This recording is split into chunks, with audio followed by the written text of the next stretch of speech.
Actually, the sports weekend gets going at 1 o'clock here because there's a time-honored tradition that starts at 1 p.m. Eastern today. You think Hawk knows what it is? The end-of-season Pat Riley presser. Oh, and shoot. Billy, I know you're charged up about this. Million Look, guesses. there is a certain special specter hanging over this one that hasn't hung over a Pat Riley postseason presser before. Pat Riley postseason presser. That's another one. That's a good one as Jack well. Della Maddalena. I feel like he doesn't. I think what you're hinting at is he going to announce that he's stepping down or aside in any regard? I feel like that would be built up more. That would be a video they would release. Like I feel like that's just not just going to be Pat walking up to a stand. Hey, I'm done. I think we're going to get something bigger than that. And What do Mike's you giving think? me a look. Mike's giving you a look. There'd like be I have buzz information. about. You It's know something? 9:50 right Mike, what's now. up? You know something? I don't think Pat would. I mean, Ever retire? Or admit that he was wrong. Who retires first, LeBron or Pat Riley? Wow. LeBron. Yeah, LeBron. LeBron. Oh, LeBron wow. retires first. I didn't expect that I don't answer. think Pat is capable. You don't think it's possible? No, man. I think Billy nailed it. I saw like an Instagram post. There was a slide thing, and I love a good slide where I have to go and it like teases one to the next. It's like Jackie Chan announces when he will retire, and I was like, oh, I got to go to slide 2 to figure out the announcement. And I go to slide 2, and she says, never. Of course. I will say though, when Pat stepped aside as head coach, that was a shock. And now he did come back, but It was a shock to him as well. I thought, what the hell did I just do? He did come back, but it did. He didn't have this big hullabaloo surrounding his stepping down. Hullabaloo, that's a good one. It kind of caught people by surprise. So what is different about this Pat Riley postseason presser is vibes I don't think have ever been this down around this franchise. It has become evident that he failed.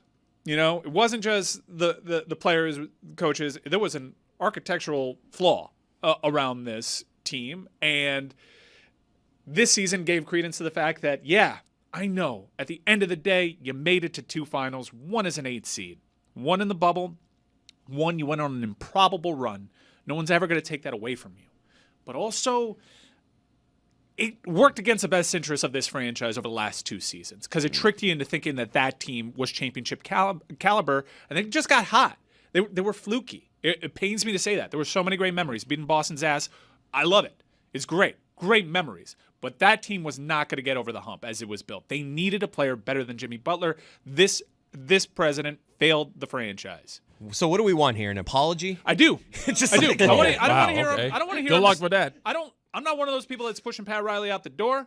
I'm one of those people that have been holding him accountable and apologizing to the audience for all the water that I carried for him. Acknowledge over the how years. bad it is. Yeah, I want to hear you say, I'm sorry, this one's on me. I shouldn't have put out that press release. I shouldn't have put one of the game's most volatile players. I shouldn't have backed him into a corner and nuked my season by having him hold it hostage because I misread that because of my own ego and pride.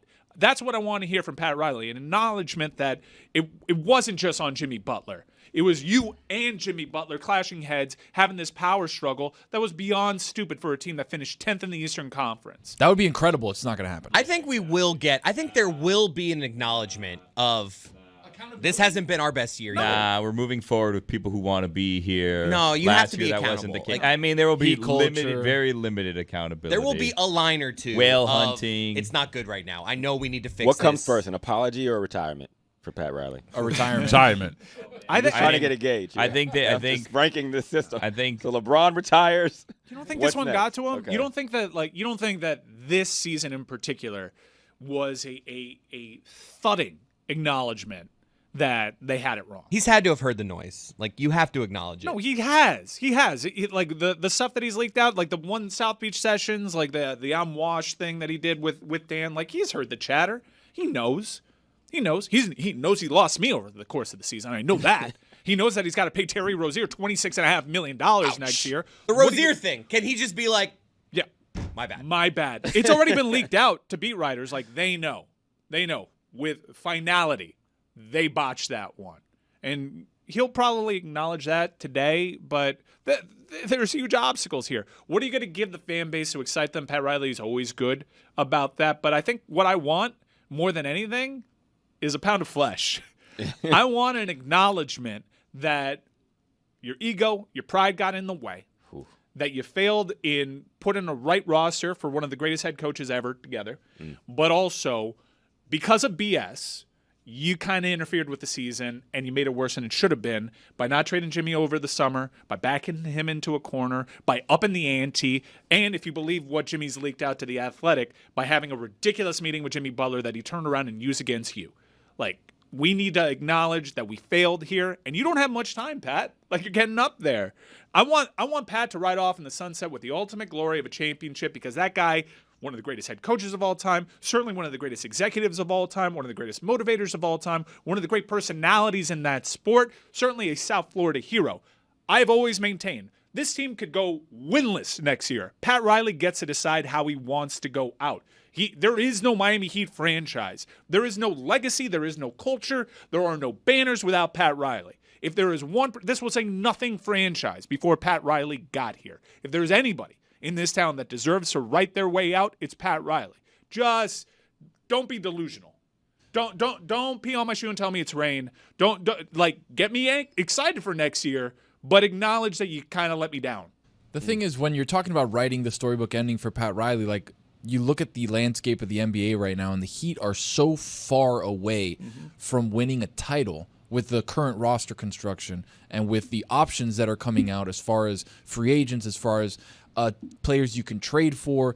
There's so many teams that are so loaded and ready to take that next step as younger teams like the Houston Rockets. Like, there's teams out there that you're like, oh, they're so much closer.